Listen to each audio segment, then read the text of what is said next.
जय श्री कृष्ण। परमपिता परमात्मा की कृपा से आप सभी लोग अच्छे होंगे।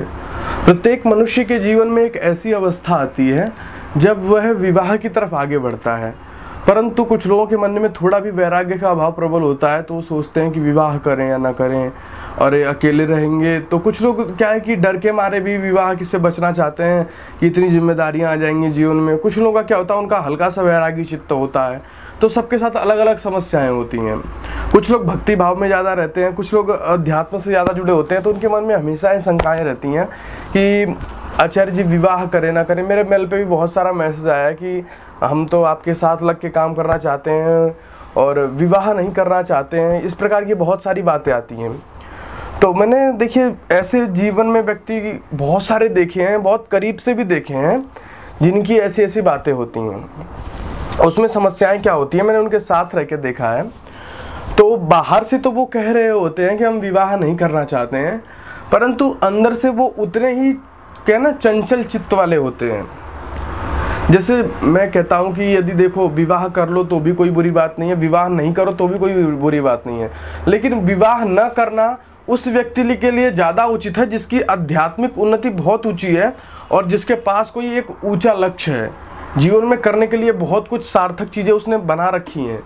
यदि कोई सार्थक चीज़ आपके जीवन में नहीं है और यदि आप विवाह नहीं करते हैं तो ये समझ लेना, यदि आपके जीवन में कामों की साधना नहीं है, भक्ति नहीं है, या जीवन सामाजिक कोई ऊंचे कार्य नहीं है जो आपको जीवन भर उसमें व्यस्त रख सकें, तो समझ लेना कि जीवन बड़ा जटिल हो जाएगा। क्या लगता है कि अकेले यूं ही रह लेंगे? यदि ये मस्तिष्क बहुत खुरपाती होता है, यदि आध्यात्मिक उन्नति बहुत ऊंची ना हो ना तो बहुत समस्याएं हो जाती हैं जीवन में। अकेले एक एक मिनट नहीं कटता है, फिर आदमी क्या करता है कि फिर कोई शरीर खोजता है, फिर समाज में कहे ना कि एक गलत परिपाटी का प्रचलन तैयार हो जाता है।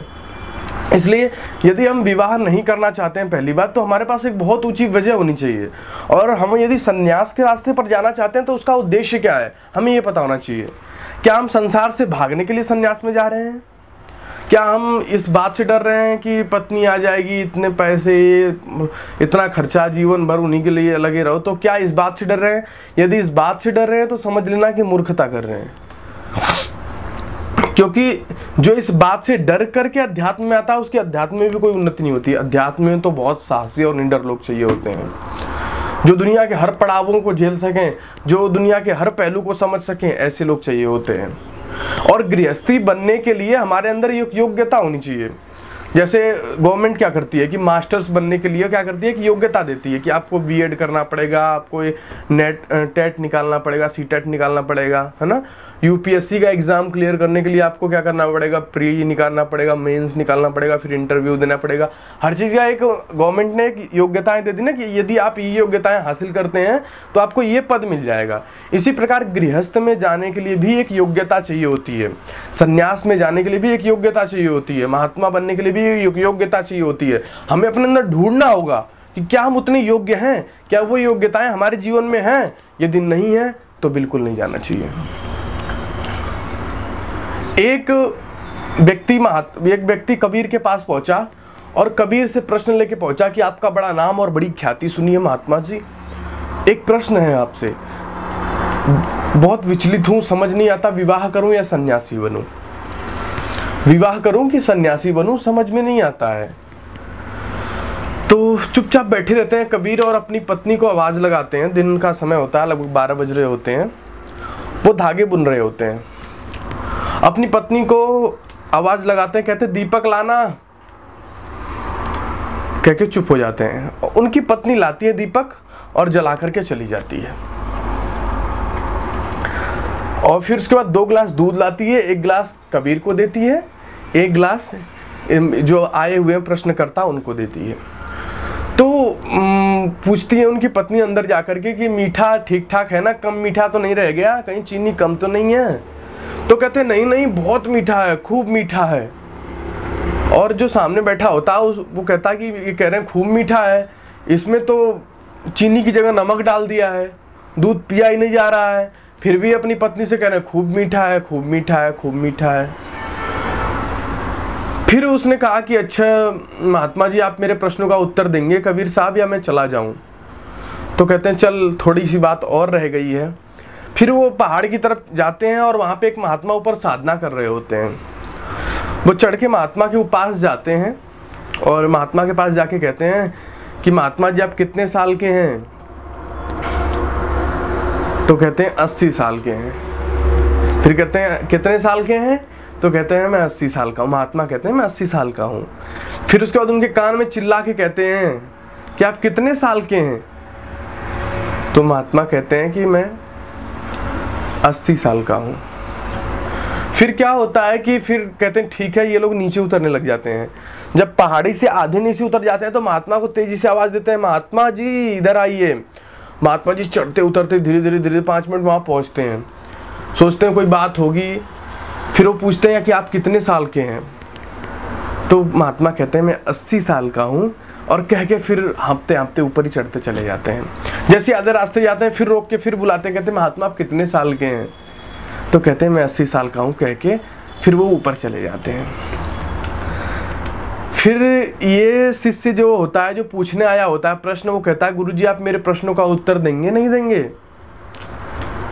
तो कहते हैं अरे मूढ़, तेरे ही प्रश्नों का तो उत्तर दे रहा हूं, क्या तू समझ पा रहा है? जब मेरी पत्नी उजाले में भी दीपक लेके आई और फिर वो दूध लेके आई, फिर मैंने ये कहा कि नहीं दूध मीठा है, और यहाँ महात्मा जी हैं, महात्मा जी से इतने ऊपर चढ़ाया फिर उतरवाया, फिर चढ़वाया फिर उतरवाया, फिर भी महात्मा जी एक बार भी क्रोध नहीं किए।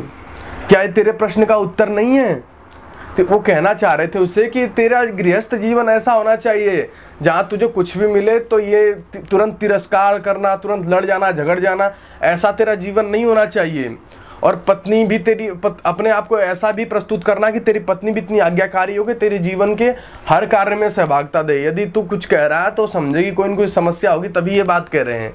और पति के जीवन में भी क्या होना चाहिए कि अगर थोड़ा भी नमक ज़्यादा हो गया, जीवन में बहुत सारे पड़ाव ऐसे आते हैं, तो तुरंत चिड़चिड़ाना नहीं चाहिए, तुरंत हाथ नहीं छोड़ने चाहिए, एक सामंजस्यता बना के चलनी चाहिए।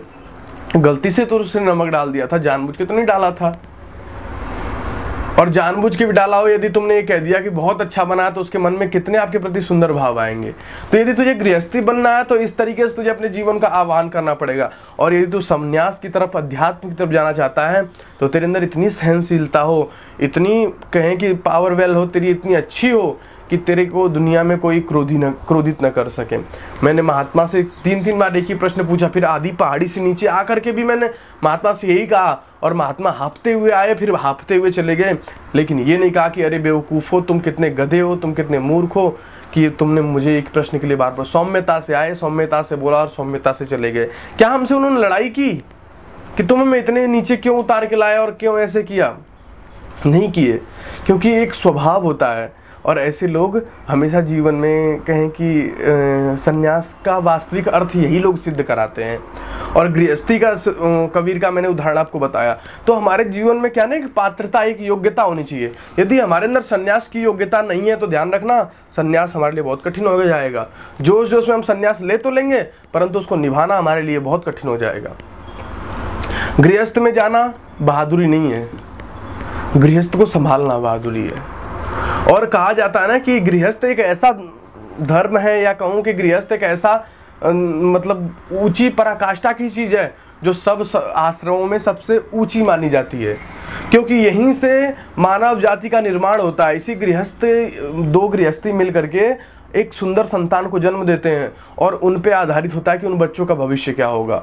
और इसलिए इस गृहस्थ आश्रम को सबसे महान आश्रम क्यों माना गया? क्योंकि जितने भी महान पुरुष, क्रांतिकारी, अच्छे विचारवान, जिन्होंने इस सृष्टि को सजाया संवारा, इस पवित्र लोग जो पाए जाते हैं, वो कहाँ से पाए जाते हैं? वो इसी सृष्टि से पाए जाते हैं, वो इसी गृहस्थी से पाए जाते हैं। ऐसे ही गृहस्थी लोग मिल करके एक सुंदर जीवन का निर्माण करते हैं। जो सुंदर जीवन आता है समाज में, सामाजिक लोगों को एक अच्छी दिशा देता है, अच्छी भावनाओं को फैलाता है, तो वो कहाँ से हो रहा है? वो गृहस्थ से हो रहा है। गृहस्थी लोग ही मिल करके इस कार्य को सुगमतापूर्वक आगे बढ़ा रहे हैं। तो यदि आपके अंदर योग्यता है तब तो आप गृहस्थ में जाइए, यदि आपके अंदर संन्यास की योग्यता तो आप संन्यास में जाइए। नहीं, जीवन बड़ा कठिन हो जाता है, जोश जोश में फैसले नहीं लिए जाते हैं। किसी की योग्यता हो संन्यास की और वो गृहस्थ में भाग रहा है, याद रखना संभाल नहीं पाओगे, लुटोगे पिटोगे पर संभाल नहीं पाओगे। इसलिए अपनी योग्यता को पहचानो, अपने मनोभाव को पहचानो, अपनी मनोस्थिति को समझो कि तुम किस योग्य हो, तुम्हारी चंचलता, तुम्हारी क्रियाएं कहाँ तक सीमित है, क्या तुम बिना स्त्री के रह सकते हो। बहुत सारी चीज़ें ऐसी होती हैं जो खुद के आकलन की होती है, मैं नहीं बता सकता हूँ। इसलिए अपना स्वयं का आकलन कीजिए और अपने जीवन को देखिए और देख करके ढालिए कि आप किस योग्य हैं। यदि लगता है कि आप बिना विवाह के रह सकते हैं तो कोई बात नहीं है, और यदि लगता है कि आप विवाह करके रह सकते हैं तो वो भी, इसमें भी कोई बात नहीं है। अच्छे पुण्य कार्यों में लगे रहो, धर्म करते रहो, दान पुण्य करते रहो, जीवन को अच्छी ऊंची दिशा दो, क्या फर्क पड़ता है विवाह ना विवाह।